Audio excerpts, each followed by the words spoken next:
since Brexit and Trump and everything like that, Facebook really cracked down in terms of the algorithm. And I found that has driven growth of my Twitter page or my Twitter account more than anything I've ever done before. So I thought, it's not be funny. They should get a rescue hovercraft and call it the Flying Farage. And it'll turn up with a big Farage face plastered on it, So today on the Engaging Marketeer podcast, I am joined by Simon Harris of Man Behaving Dadly and Southend News Network. Simon is an absolute genius at social media and has managed to raise hundreds of thousands of pounds for charity, pretty much by fooling newspapers and right-wing imbeciles like Nigel Farage into believing fake news is real. So I'll be speaking to Simon about how he's done that, how he's raised such a huge following, how he's raised so much money for charity, and basically what businesses can do to emulate his success to get their own little bit of success online through Facebook and through Twitter. You run Man Behaving Dadly. You also set up Southend News Network, two hugely successful satire pages. Why? What was your motivation in doing that? Slightly different for both. Southend News Network was 2015, and the motivation behind that was to literally have a dig at both the sort of local news media, but I mean, obviously in a slightly more light-hearted way, but also maybe a dig at local council, local government, because it started out as a very hyper-local thing, style of Family Examiner, that sort of, really highly focused geographical thing. But obviously the problem with doing that with a fake news stroke satire page is that, it doesn't take long for the inspiration to run out, because Southend News Network was constantly going on about, we don't have an air show anymore, how dare they, and the council doing this, that and the other. But of course there's only so many angles you can take with that, so it very quickly just became a general slam site. Basically, like all satire pages do, it sort of starts off leaning a bit to the left, and it just moves further and further to the left, because it's a lot easier to satirize from a left-wing perspective than a right-wing perspective, as you can probably imagine. And yeah, it just sort of grew and grew until the point where, from a financial perspective, Facebook were making it very difficult to. You could publish stuff, but the reach was going further and further. The sort of reach dies more and more. And again, I talk to satire and fake news pages now, and they're all saying the same thing. Because again, clicks mean, points mean prizes, clicks mean cash, basically in terms of advertising revenue. And Facebook, ever since Brexit and Trump and everything like that, Facebook really cracked down in terms of the algorithm on how people see content, and then that's what basically I'll occasionally put new content on there, but it's just not worth my time, unfortunately. And when I moved on to other things, such as you mentioned, Man Behaving Dadly, which is, I'd consider it half satirical, half political, half parenting, half product reviews. So what's that, 4 halves now?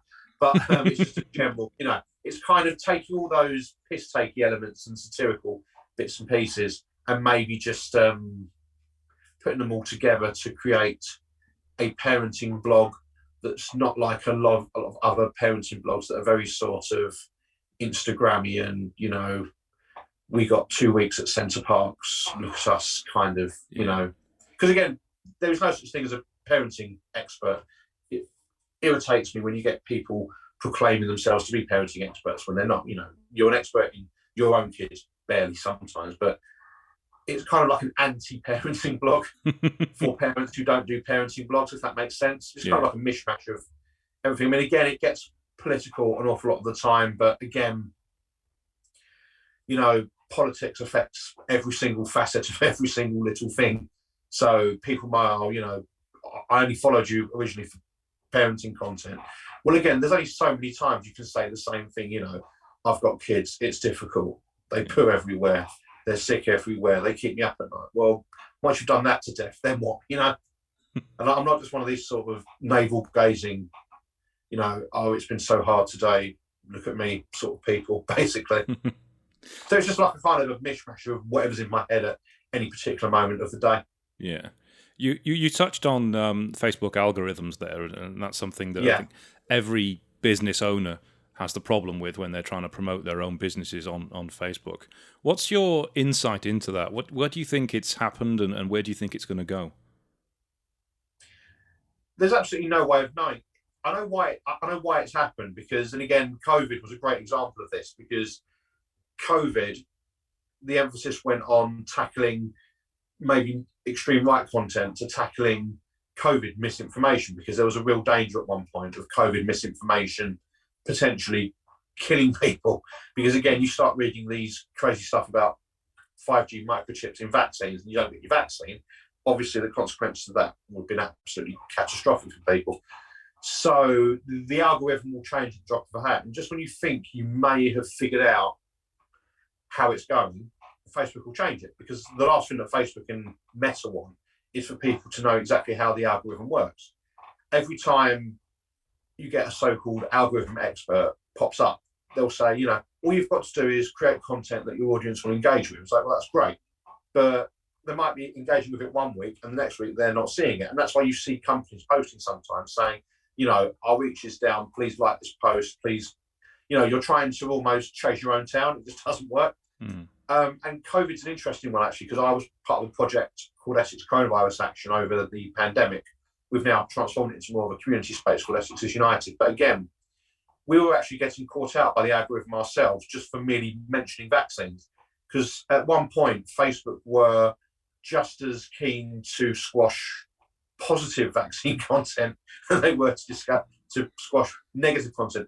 They obviously say that it didn't happen, but we've got proof that it pretty much did, to be fair.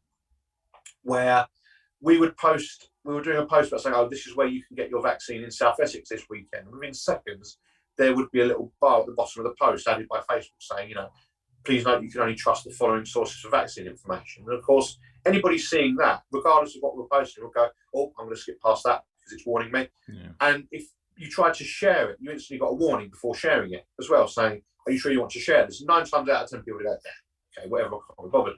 Even though we were essentially on their side. You know, so at one point, the algorithm almost started to eat itself, I think. But again, from Facebook's perspective, what else could they do? Because there was so much of it flying around at one point. It was kind of, they had to take a very hard line on it, which obviously affected us, but hopefully it eradicated a lot of the absolute garbage that was flying around at the time as well. Yeah. In terms of you saying that the algorithm was affecting you when you're trying to help people, when you set it up this Essex Coronavirus Action, I saw that. It was really cool, the stuff that you're putting out there, by the way. What advice would you have to businesses who are trying to build their reputation on Facebook, trying to build their reach? Is there anything they can do? Be as uncorporate as possible.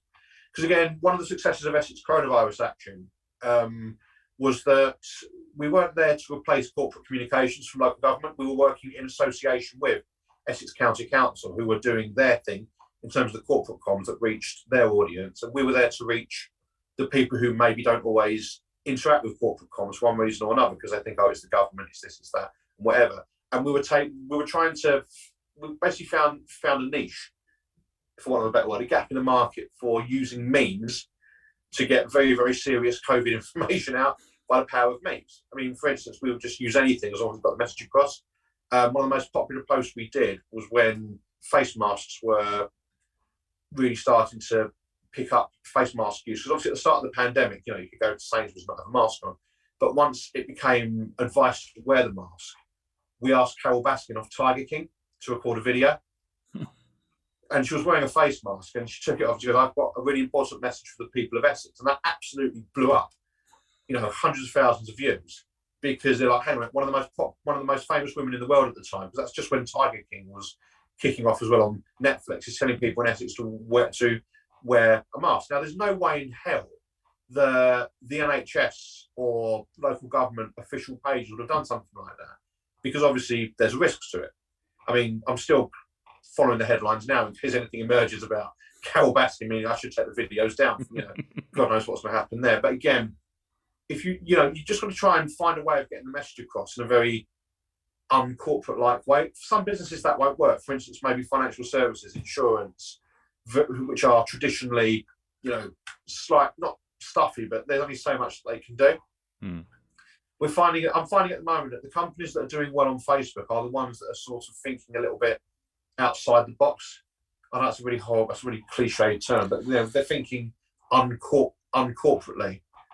They're thinking, obviously, they have to take their reputation into account as well. But at the same time, if there's a way of doing something that will get people's attention and generally not get them sued or closed down, it's generally a good idea. Mm. And I remember having a talk with you at Anfield when we went up to watch Arsenal. I think they lost to Liverpool, I think, if I recall. One of those occasions, yeah. Yeah, it would have been one of those occasions. Try and kind of narrow it down a bit. But, yeah, it's one of those occasions where Arsenal lost heavily at Anfield. It was only 3-1. Yeah. Well, that's a good result for Arsenal.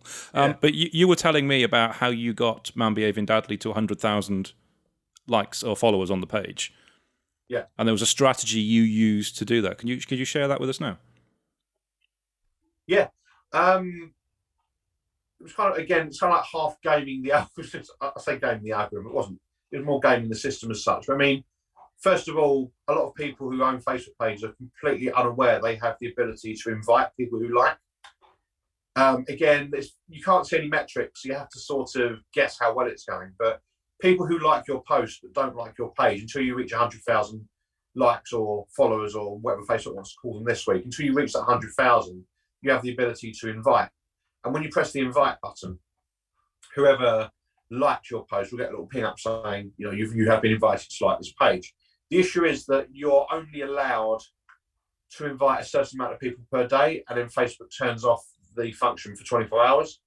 But what you can do is, if you build a team of admins and moderators, I think they have to have moderator access. They don't even need to have full admin or editor access. Literally just build a team of people. And when the opportunity comes up and you get a post that takes off, you can just sort of lean on them quickly to say, do you mind just inviting everyone that you can? So instead of having one batch of invites before it turns itself off, you've got, I had about 20 people at one point, basically, in a closed Facebook group to say, hi, would you all mind just going and doing some invites? And doing that got it to 100,000 really quickly. A couple of people have told me it's a bad idea because you're doing it in an artificial manner as opposed to just organically growing the page. But my argument is, well, why on earth would Facebook offer you the facility to do it? Yeah. And also you have to prepare for blisters as well, because it's a lot easier on your phone, because when you first start doing it, occasionally you'll be lucky enough to see a button saying invite all at the top of your page, but it's very random. Normally you've just got to open a post and go invite. And I find the faster you do that, the quicker you get stopped. So at one point I was just going invite. I was slowing it down. I was varying the speed. There's a Google Chrome extension available. And again, I think it might have been turned off now because Facebook wised up to it. But there was a Google Chrome extension as well that you could use where it would invite a certain amount of people and then stop. But again, that automatedness, I think, triggered a lot of Facebook red flags as well. Facebook aren't some, backstreet garage organisation. They can tell, I think, when people are using automated tools. Like, how all the big, how all the big poker sites wised up to people using poker bots a while ago, when they would look for certain background processes on your computer and stuff like that. I'm pretty sure that Facebook wised up to these Google Chrome auto inviters as well. But again, it's just generally more rewarding and more fun. You think you've actually put a real effort in when you sit there for hours going like that, don't you? Yeah. Again, that's just how I got to 100,000. Again, though, once you get to 100,000, that's it. You don't get the facility anymore, so you have to actually rely on producing good content, which isn't the worst thing in the world. But no. There used to be a Chrome extension for Twitter doing a similar thing for you to harvest people who liked or interacted, and you could follow them and you set things like that. I think that stopped working with Twitter's last redesign a few years ago. And I remember back in the old days, for anybody old enough listening to this, there was something similar for MySpace as well, which would automatically go through and harvest people to interact with you. So this kind of stuff's existed for a long time. But yeah. Well, again, Twitter's an interesting one, actually. I've only really started bothering with Twitter recently, because just for so long, I just didn't really see it was worth my time. But what I found now with Twitter is that Twitter is a really good testing ground for stuff that I'm going to shove on Facebook, to be honest. Because again, sometimes I'll post something on Facebook and I'll get absolutely dragged in the comments, but it works on Twitter. I don't know why it's a different audience slightly, but also the great thing, I mean, a lot of Facebook pages do this, is they'll post something on Twitter, and if it takes off, they won't cut and paste the text. They'll literally just take a screenshot of their own tweet and then whack it on Facebook. And I find with Twitter, because I've had a couple of tweets recently that have absolutely blown up. I mean, what was it? I've gone from about 10,000 followers to 30. I have to check that before I sound, but something like 38,000 in the space for 6 weeks or so. And all I've done is every time I've had a post that's absolutely blown up, like when the one about autism and Luke doing an autism for the lady who didn't recognise it. I was like, you don't look autistic. Oh, do you mind doing an autism for the lady? That one. And also another one about mortgages the other day really blew up as well. Yeah, I saw that one. About mortgage. I mean, I'm about to say that, you know, if you can pay your rent for like £1,100, surely you can pay a mortgage of £750, but banks don't think so. If I get a tweet that really takes off, I'll put a tweet underneath it. You know, like you can have a thread of tweets. Yeah. I'll put a tweet underneath just saying something slightly funny and confrontational, saying, what do you mean you've liked this post and you haven't followed me yet? How dare you have put links to a profile? And I found that has driven growth of my Twitter page or my Twitter account more than anything I've ever done before. Because one thing that I notice sometimes is when you look around at tweets that gone absolutely crazy viral, I'm talking about maybe 200,000 likes and God knows how many retweets. When you look at the followers, so when you look at the account's Twitter following, it's relatively low. And I think, how can that be right? You know, because again, you think, hang on a minute, that is literally a once in a lifetime occurrence when a tweet absolutely flies out the door. And you might only get a couple of hundred followers from it. But by physically confronting people underneath your tweet saying, you know, how dare you not follow me yet? You know, I'm absolutely disgusted. Really lay it on thick. I found doing that is a massive driver of new followers on there. And again, it's just a proper old-fashioned organic beg, for want of a better word, but it actually really, really works. It's adding a call to action. Yeah. So many people put Facebook ads out and they pay for the ads, but they don't put a call to action in it. You know, they'll have websites without a call to action. You'll get the most common thing that salespeople find that when they lose a sale, it's because they haven't asked for it. Yeah. It's the call to action. Again, I've lost count recently of the amount of times when I've seen an advert on Facebook for like a fish and chip shop in Wigan, because the people posting the advert just haven't bothered looking at the geographical setting. Going, yeah, whatever, 1864 UK, whatever. Oh wow, and I can see why they've done it. They've probably looked at, because obviously the more localised you make the advert, the cheaper the views get. But you know, if you're going to get like 3p a visitor, which is super cheap, but I'm 200 miles away from the chippy, you have to ask yourself why. And they just go like, rid of the charm shop. And I think a lot of it is down to maybe agencies who are less scrupulous than yourselves, you know, saying, oh, you know, they just throw figures in front of a client and go, oh, look how many views this advert had. Oh, great, brilliant. And not actually realised, you know, the client hadn't really realised that a lot of those views are just completely irrelevant. Yeah. So they're so driven by numbers that they'll accept any old crap, basically. Speaking of any old crap, Nigel Farage. Yeah. Nigel Farage, you have been a thorn in his side for some time. With the lifeboat fundraiser for one, he called you out on, was it GB News or was it a tweet he called you out on? It's kind of like a combination of places he called out me and the whole process in his own unique way that I just happened to jump on and put. I mean, for instance, there was a rant on GB News about the lifeboat itself, basically. And then there was also a column in the Telegraph, which is where, in the space of a week, he'd referred to me and my people, so to speak, as being your people, left-wing metropolitan liberals. I mean, two things just don't work, basically. Yeah. But, you know, he was proper going off on one by this point. I don't think he was quite thinking straight at the time. So what would you want to tell us what it is that you actually did and that got him so angry, and what were the results were?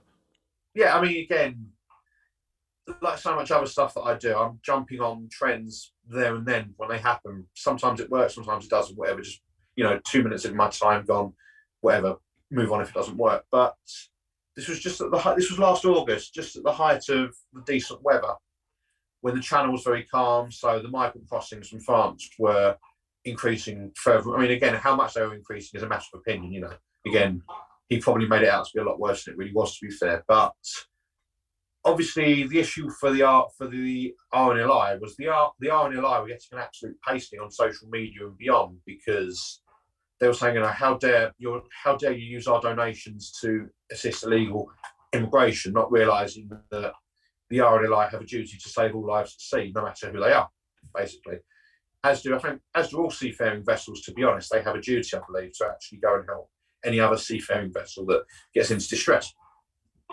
And the issue was at the time that a lot of people were commenting on Facebook saying, that's it, I'm cancelling my direct debit, or I'm not donating anymore. And obviously, a lot of people could see that it was going to hit their bottom line, because they're entirely funded, as far as I know, they're entirely funded by charitable giving. So, if they don't get any money, people don't get saved at sea, simple as that. Anyway, as time went on, I thought, it'd be really funny, because I'm obviously from the Southend area, and it's one of only 2 or 3 parts of the UK where the RNLI use a hovercraft, because the Thames estuary is tidal, and sometimes you can have to walk 2 miles out before you get to any water. A bit like, I think it's sort of Southend and Morecambe, I think, as well. They might use it. I think there might be one in Norfolk, I don't know, but anyway. So I thought, it'd be funny. They should get a rescue hovercraft and call it the Flying Farage. And then it can go out and rescue people at sea. And it'll turn up with a big Farage face plastered on it, Again, I knew there wasn't a cat in hell's chance for it actually happening, because the RNLI have to be very careful. They can't be political or controversial, they can't upset anybody. But I thought, it'd be so funny as a concept, to be honest. So I put the GoFundMe, and this is a very important point. The GoFundMe page goes up, but I'm not doing a crowdfunder, because that basically legally obliges me to do everything with the money myself to go out and buy a hovercraft. If it doesn't happen, people can, get very aggressive and go legal and stuff like that. No. Like the Trussell Trust one with the Hopkins issue a few years ago, I made it very, very clear the money is going direct to the RNLI. I was doing it as a fundraiser, so I don't handle the cash. Go straight to the RNLI, and they can do what they want, and they can do what they want with it if they don't happen to need a new hovercraft. So anyway, it starts off, maybe 10,000, 15,000, which is great, because these days you launch a internet crowdfund or GoFundMe, whatever, and 99% of them just die a death, basically. Yeah. And it was doing well. It was about 25,000, I think, and that was the point when he starts ranting off in his column, GB News segment, and whatever. And the problem is that, as with the Katie Hopkins Trussell Trust one years ago, it has the opposite effect. You start ranting about it, and all of a sudden people start to look it out. Now, what Katie Hopkins did is she actually shared the link to it years ago, saying, please report this as fraud. And that just made donations go through the roof. But genius. As soon as Farage mentioned the hovercraft, he goes, his exact words were, there's even a fundraiser to name a lifeboat after me. And of course, that gets everybody onto Twitter and onto Facebook looking for it, Google. And that's when they start sharing it. And all of a sudden, £30,000 is becoming 50, 60, 70, 80. I think at the moment it stands at just under 140,000, because every time he traps off, I just reshare it. And the RNLI themselves, again, when these things happen, it doesn't take too long for someone in the PR department to get in touch with me and say, oh, hi, just want to say really thank you for what you've done, etc., etc. And they said, look, we've obviously looked around, and there's no demand, there's no need to purchase a lifeboat at the moment, because how they work is I believe all their rescue craft are sort of funded 5 years in advance, based on legacy giving, wills and stuff like that. But all other donations are used for whatever costs they may incur. And what the RNLI agreed to do, because there was no need to buy a hovercraft or even a new lifeboat, they just agreed to split whatever was coming in terms of running costs between 5 or 6 different southeast corner RNLI stations, like Dungeness, Dover, places like that. So the money that is raised is basically going directly towards saving the people who Farage and all his other right-wing friends tend to rant about, which was obviously the best outcome for all concerned. And I just sort of made it very clear as well in the actual GoFundMe, if there is no need for a new hovercraft, the RNLI reserve the right to use this money however they want. And that's a good way of doing it, because when you do it as a fundraiser, people can obviously gift aid it as well. So I say 140,000, but obviously gift aid, there's no way of knowing how many people gift aided it, which is 25%, I think, on top. And it's the same. We did one just a straight up fundraiser for Save the Children when the Ukraine conflict kicked off, and that got to about 92,000. But again, the gift aid is what really pushes these things further and further, and it also protects you against accusations of what you're doing with the money, that kind of thing, which people like a lot. Yeah, I've noticed you get a lot of that. You get a lot of, for want of a better word, knuckledraggers accusing you of taking the money yourself and spending it all yourself, which is ludicrous. Well, I mean, again, it's quite nice because I'm just waiting for one right-wing grifter, for want of a better. I'm waiting for one right-wing grifter with a high enough profile to say the right thing that's going to let me launch my first high-profile, Jack Monroe-style libel case. I mean, she's just going for a second one at the moment. It's happened again. I'm sure you've seen it on Twitter the other day. Somebody making really silly comments. It was Lee Anderson, the MP over in Mansfield, Ashfield, wherever that, over that way, Nottinghamshire, making comments about her, pocketing money off the backs of the vulnerable and the poor, which, when wrapped up into the rest of the conversation, I think they're going to get in very hot water there. But again, it's kind of like I'm just basically waiting for my own kind of idiotic grifter moment to, maybe launch something like that. But thankfully, it hasn't happened yet. Thankfully, or is that something you're kind of waiting for? And I say waiting for, but to be honest, I am glorifying it to an extent, because I know that obviously in Jack's case, she has been through a hell of a time mentally trying to deal with it all. So perhaps it's not the gold-plated opportunity that I am making out. But you're ready if it happens. Oh yeah, definitely. I'm definitely ready if it happens. Because again, people don't realise that with Twitter, if you've got a high enough profile and you say something and you get rid of it 10 minutes later, you can bet your bottom dollar that 100 people would have already taken a screenshot. Yeah. I mean, there are sites dedicated to it, like Politwhoops, I think it's called, where very high-profile political figures, every time they tweet, Politwhoops creates a backup of it in case they decide to take it off. That's why you see a lot of people getting absolutely slated for whatever they're posting, because they don't realise that everything they're putting out without thinking gets recorded somewhere. Yeah. Yeah, it is important for people to know that anything you put on the internet, it's not temporary, it's permanent. Even if you delete it. Take it off seconds later, there's always one person who screenshots it. It's happened to me on a few occasions in the past where I've put something up, then taken it off again, and then some bright spark a few days later says, well, actually, you said this. I was like, oh, yeah, okay. Never mind. It was interesting what you said earlier on there when you mentioned how you put content out, but it doesn't always work.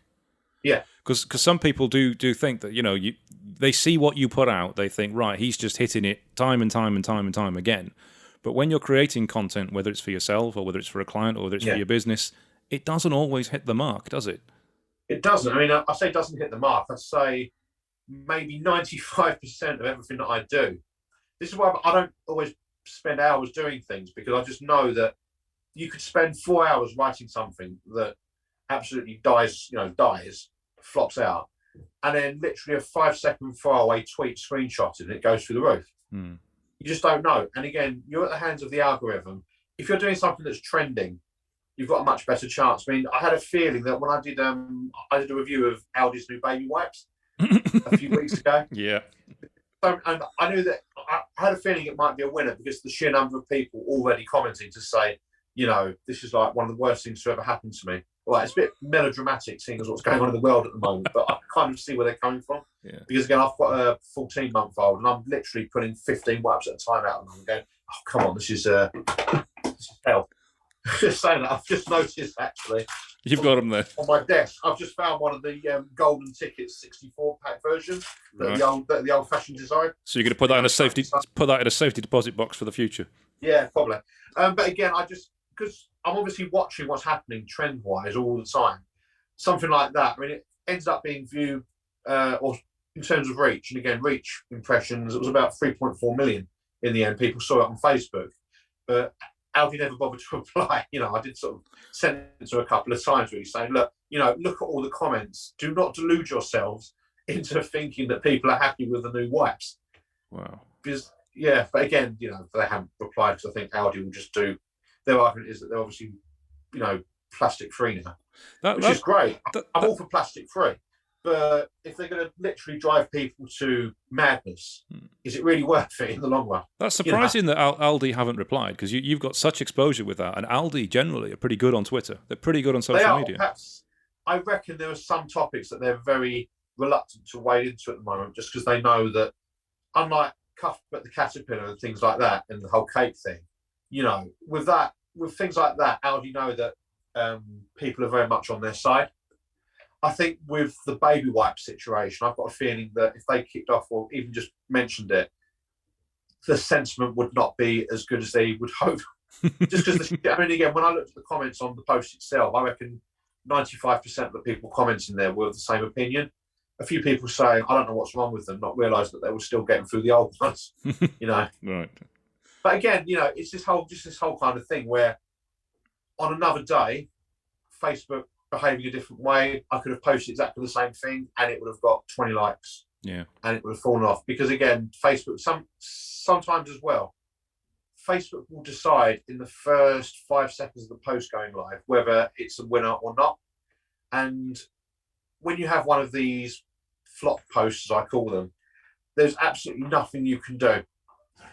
You can pay to boost it, and you find the boost just doesn't work either, because Facebook, it's literally, if that ever happens, just give up.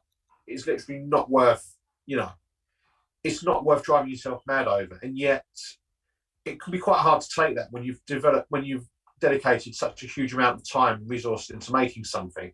If Facebook decide it's not going to happen, it's not going to happen. Just give up and move on. That's a horrible way of looking at it, but you can just drive yourself crazy. I found that myself when I did that. Yeah. The best post I've had for the Chester Bugle was the Nokia 3310 found in a drawer after 20 years with 70% battery. When I put that on originally, I thought this is the funniest thing I've ever written. And it had maybe 15, 20 interactions. That was it. And I thought, I'm sure it was funnier than that. But I just waited a couple of months, then put it on again. Then it went viral. It had over 1 million engagements on Facebook. And then people started making videos across Asia about it, about debunking it, saying it was fake. So do you ever do that? Do you ever think, right, this post hasn't worked, but I'm sure it's funnier than people are saying it is. Just try it again later at a different time. I do, but actually one thing I tend to do is I actually repeat my best bits of content. Just for some reason, if I find my audience has grown over a 2-year period, I'll repeat something and it will do even better.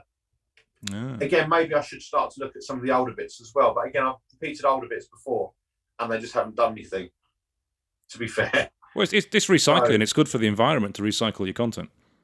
Oh, yeah, definitely. But again, I think one thing that people just need to realise sometimes is that if it's not working on Facebook, it's not especially your fault or something you've done.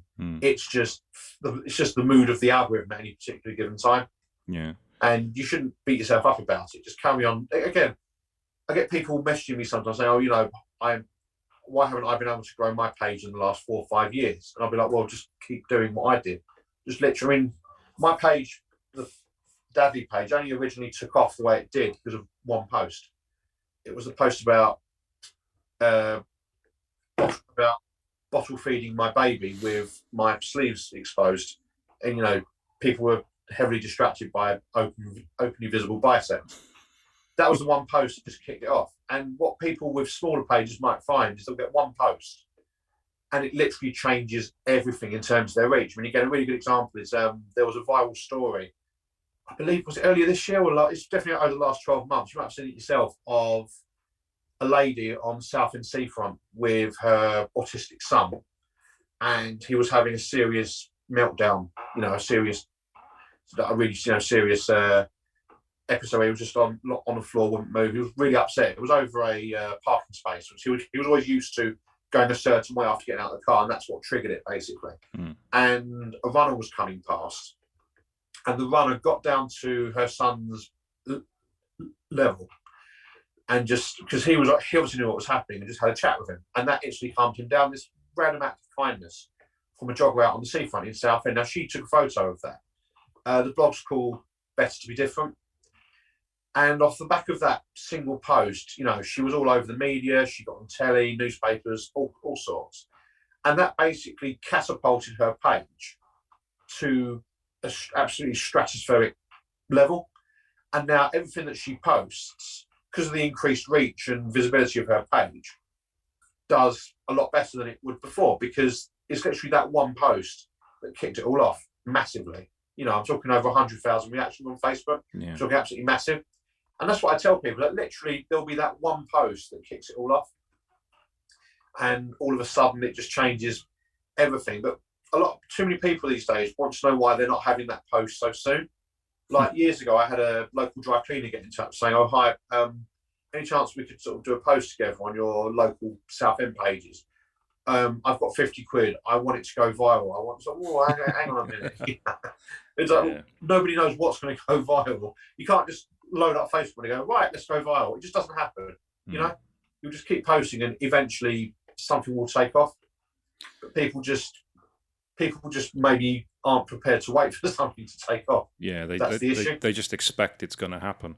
They do. I mean, again, you have to know how to handle it, because again, there are some pages where they'll get really excited about a post going massively viral, but the issue is the post itself hasn't really got anything to do with their page and what they're trying to promote.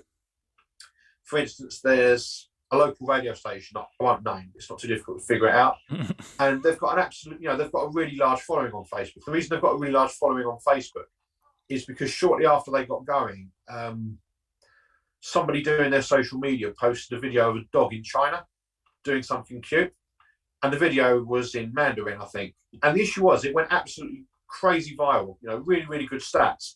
The issue was, it went crazy viral with really, really good stats in China. And the radio station is based locally down close to Essex, basically close to here in Essex. Thinking, right, we've gone absolutely viral in China, brilliant. Over 100,000 followers, awesome. But the problem is that a massive proportion of those followers live in China and only speak Mandarin. So now when they want to post about, Ollie Murs or something and whatever, quite a few people don't even see the post, because they've gone viral in completely the wrong place at the wrong time. And this is what I was saying before about people obsessing about numbers and stuff like that. And basically they're getting undone when they actually realise what the impact of that particular bit of virality really is. Yeah, that's interesting. You told me before, when you got your Man Behaving Badly to 100,000, you then can't do the invites afterwards, but you did, I believe, get a Facebook account manager. No, not quite.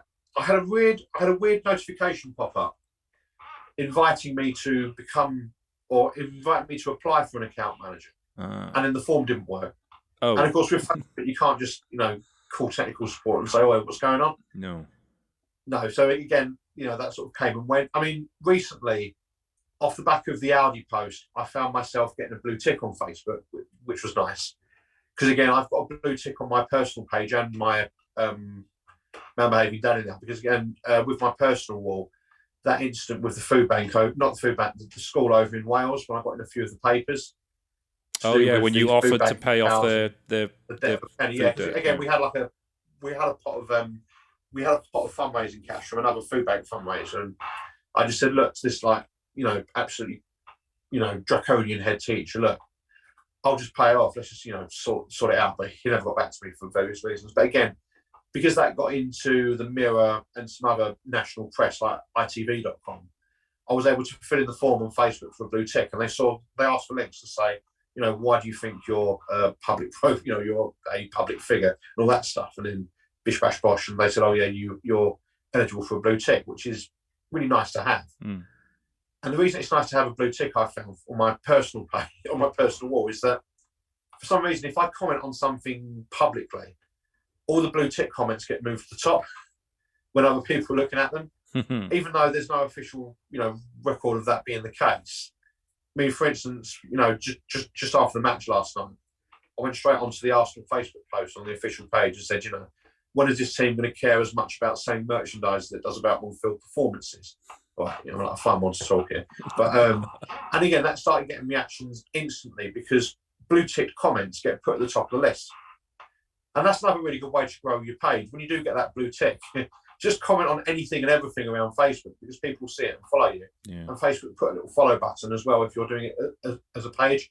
For instance, my friend Fran, who runs Whinge Wine, which is another parenting blog, ever since she got her blue tick, she just roams Facebook, commenting on every Daily Mail article that she can find. It really riles people up. But because she has that blue tick, her comment is moved to the top of all the comments, maybe 1,000 comments. Hers is bossed right at the top of them. And Facebook put a follow button next to it because it's a page. They put one next to me, actually, when I'm doing it on my own profile, which I tend to get a lot of followers from that. So it's literally just about taking every single, sniff of fame that Facebook give you and trying to game it for your own advantage. That's how I'm trying to grow these days. Yeah. No, that's brilliant. I mean, it's the dream, I think, of every business, of every profile to have a blue tick, but it requires a lot of work to get to it. Yeah, it did used to be. I mean, it used to be a lot easier to get blue ticks as well. I mean, again, because I know people within Facebook, based on the Facebook community group stuff that we do. I mean, I was actually up at Facebook HQ a few weeks ago. I got to meet Prince Charles when he opened the new Meta headquarters in King's Cross because of the work that we've done for Ukraine humanitarian relief on our Facebook group. They were keen for us to present to Prince Charles, which was awesome. But again, people that I know within Facebook that I met there just said that these days, sorry, I sound a bit like Stuart Lee now these days. It's incredibly difficult now to get a page blue ticked if it's to do with a single person, a figure, as opposed to running a business. So to finally qualify for that blue tick was a bit of a thing that I was quite happy with. Yeah, I do remember it used to be quite easy. We had a lot of pages that were ticked originally because you literally just apply for it and prove you are who you are and you'd get it. But then they rescinded all of those and they made them far more difficult. They did to me. Facebook used to have a grey tick as well as a blue tick. The blue tick was for the high-profile public figures. The grey tick was literally a case of just submitting your certificate of incorporation or something like that as a limited company, and you get the grey tick. I even had one for Southend News Network at one point, before they did away with them. So. There's one thing I did want to talk about before we finish, and we've gone through the Aldi wet wipes, which is basically paper covered with shit. So while we're on the subject of paper covered with shit, I think we have to talk about the Sun newspaper. Yeah. You have masterfully trolled the Sun newspaper on, I believe, multiple occasions to get them to print things that. Well, just one really. I mean, there's the big one. There's the big one, yeah. The big one, yeah. I mean, with the Sun, the big one was again, the Southend News Network incident that spiraled out of control very, very quickly, which I just let it run basically. But when my daughter was, I can never remember when she was 12 or 18 months or 6, I can't remember now. But when she was when she was quite young, my only daughter Emma, she had this little cow onesie, like the all over outfits basically with the hood with the horns on it.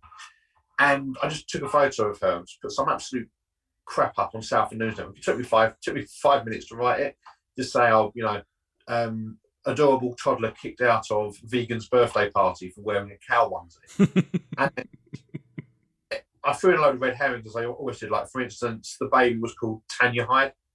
The absolutely crazy vegan mother was called Esmeralda Soyabeans, and all these stupid little red herrings. It was online for about a week or something like that when I get an email from someone at the picture desk at the Sun, just saying, hi, just wondered if we could use this picture. Who do we have to credit it to? And I said, I'll just credit it to Southend News Network, thinking that the Sun were doing some kind of feature about fake news websites or something like that. Anyway, then within about an hour after that, I notice on the Sun's website that they've actually taken it as a real story. And they've quoted it, and they've literally reprinted it chunk by chunk. And they've put it on the Sun website, they've put it on their Facebook page, and it took them about 3 hours to realise that it wasn't true and take it off. So obviously it was a Saturday, so maybe their regular editorial team weren't all there. But literally took about 3 hours for it to come down because they realised, and they were even reprinting the names as well. They were actually reprinting the names of all the people that I'd chucked in that were fake too. And it was about 3 hours before it came down. So.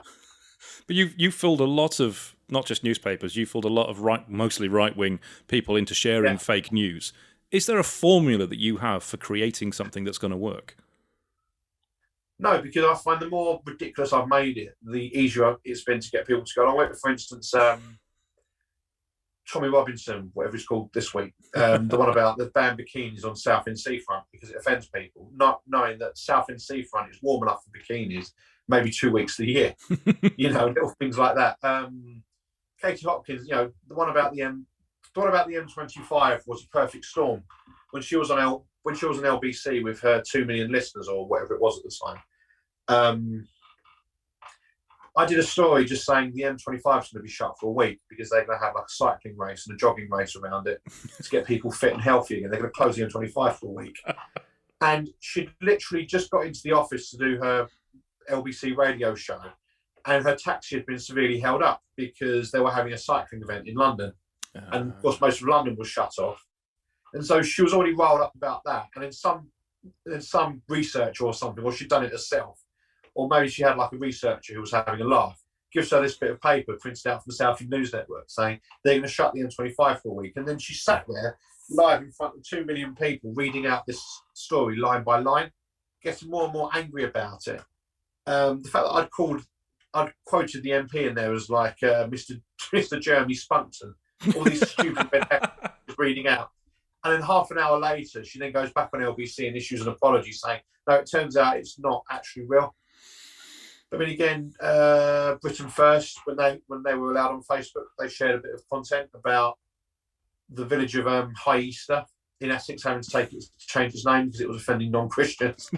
So again, there's no formula to it. The more unbelievable it is, the easier it is for people to seem to fall for it. English Defence League shared something about hot cross buns having the crosses taken off. It's just, people just want to confirm. It's like confirmation bias. Yeah. But when you let your confirmation bias force you to share stuff that's blatantly fake, you really need to have a good hard look at yourself, I think. So it is literally just find out the most ridiculous thing that somebody is likely to believe if they're angry enough and getting them to fall for sharing it. The one thing that you did that I always tell people about whenever I speak to people talking about fundraising is your Save the Sun newspaper campaign. Yeah. Which is, I've got to say, that is absolutely genius because you trot that out every now and then. It gets people who like the Sun newspaper to share it because they think the Sun is going under, and it gets people who know what it really is to share it because they know they're going to fool idiots who like the Sun newspaper to get them from going under. What was your theory behind doing that? Why did you set that up? The theory behind doing it was quite simple. It was what was it? Just after the start, just after lockdown, the pandemic got underway. One of the journalists, I can't remember, maybe Dan Wootton at the Sun or somebody, did a massive heartfelt plea on Twitter to keep buying the Sun because print sales were falling. It's just diddums. Basically, I know exactly. You're sort of trying to convince somebody from Liverpool that this thing doing it's just it doesn't sell well up here. It doesn't sell well up here for some reason. I don't know. No. Yeah, I don't know why. But anyway, so he did this heartfelt thing saying, make sure you buy the Sun newspaper. So I did a GoFundMe. Now, for this one, it was actually a proper GoFundMe, which we were handing the money for, which was fine in the end because we set it all up properly saying, every penny you donate, we will use to go out and buy copies of the Sun newspaper and give them out for free to people just to keep the numbers up. And I put all these terms and conditions in it. And as they're reading it further and further down, the terms and conditions are getting more and more ridiculous, knowing that people wouldn't even get that far.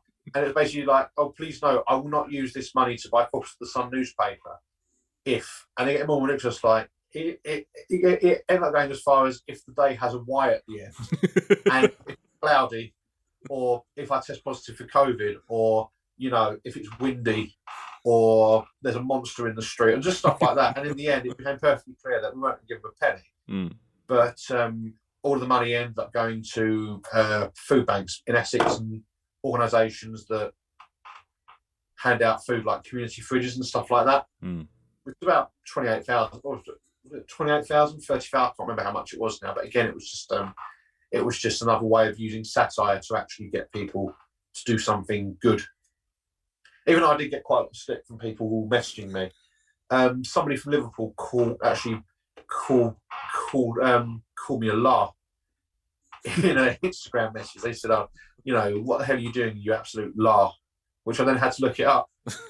Somebody said, what's this la doing? He's like, la? What are you talking about? La. But yeah, most people actually saw what I was doing in the end, were generally very happy. Yeah. I think initially when Scousers would have seen that, they'd have been absolutely petrified, terrified, and appalled at what you were doing. But then when they realised it, that's really clever. I like that. Yeah. Well, that's the thing. Last year, I managed to spend 3 days in Liverpool without having my head caved in. So I think we're all good. It's a bonus. Yeah. Okay, so I was supposed to go to Anfield, didn't I? Without you did, yeah. I mean, Arsenal got their heads caved in, but yeah, you emerged unscathed. Yeah. So, if somebody wants to follow you to see more of what the stuff that you were putting out there, what is the best way for them to follow you? Just man behaving dadly, not badly, but dadly with a D. Man behaving dadly. If in doubt, look for the blue tick. It's that one. So yeah, and not men behaving dadly, as you sometimes get incorrectly called. Which is an issue in itself, actually, because since the page took off, it gets cloned an awful lot with people giving out Centre Park style giveaways and things like that. So the blue tick is another sort of confirmation that, if it's not ticked, it's not me. But it happens at least once a month. Somebody nicks all my pictures and tries to give away money that I don't have. Do you know, I see those fake competitions so often, and I'm frequently telling people, I've got a video explaining what competitions are fake that I share around a lot. Yeah, the car one, isn't it? Yeah, that's the one, the car one. But you've got to hand it to these competition pages. They're getting hundreds of thousands of people falling for it. So whatever they're doing something very, very well, but they're doing very bad things, but they're doing it very, very effectively. I don't really understand why Facebook don't take them more seriously. Yeah. I mean, they do eventually get taken down. Yeah, it takes weeks sometimes, doesn't it? It takes weeks. They've already filtered a load of people through to their phishing sites and capture their details. So they honestly don't care if they get taken down. They'll just come back again. Because people are so desperate for 4 nights in a chalet that they will literally give their inside leg measurement away to some random on the internet. Yeah. And you see it in the comments as well. I mean, it can just say, the fantastic one recently was something called Santorini Holiday or Santorini Travel. Just comment done. That was like an in joke. Yeah. Just comment done. You have been. You have been. Yeah. Just comment done. And people were literally going into a 5-page soliloquy about why they deserve this holiday. My hamster's got gonorrhea, that sort of thing. And you think, oh, just please. And I was actually banned from commenting. because I found after a while that this page wouldn't let me comment because I was going in there warning people. Yeah. So again, if you manage to reel in a million people and 0.01% of them fall for it and give their details, it's basically job done. Yeah. Which is why they do what they do. It is frustrating, that Facebook can identify these, particularly when they're copying brand names. So I've seen them as Aldi, I've seen them as Mercedes before, I've seen them as BMW, and I always report them to the actual companies that do it, and I always get a response back. Yeah. They always thank me for it, they always say they've reported it, and they always say, please don't share your details on this, it's fake. I know it's fake, I told you about it. Yes. But I don't understand why Facebook can't delete these immediately, because it's so obvious that they're fake. Mm-hmm. It's so obvious. I don't know. It's an absolute mystery when Facebook are always really quick to, for instance, if I'm trying to call someone out for being incredibly racist, and I accidentally screenshot and share the bit of racism in the context of me raising awareness of it, within like 5 seconds it's gone, and Facebook will be like, how dare you be racist, 30 days, see you later, Yeah. But yet for stuff like that, it just propagates. It's weird. Yeah, it doesn't make any sense whatsoever. Yeah. Right, well, we've ended this on a real bum note there, unfortunately. But thank you very much for joining me, Simon. It's been an absolute pleasure. I always enjoy speaking to you because your insights on social media, they're second to none. I think you are a master at what you do, and I hope you continue to keep doing what you do for many, many years to come. So thank you very much for joining me today. Lovely. Thanks, mate. All right, Take cheers. Care.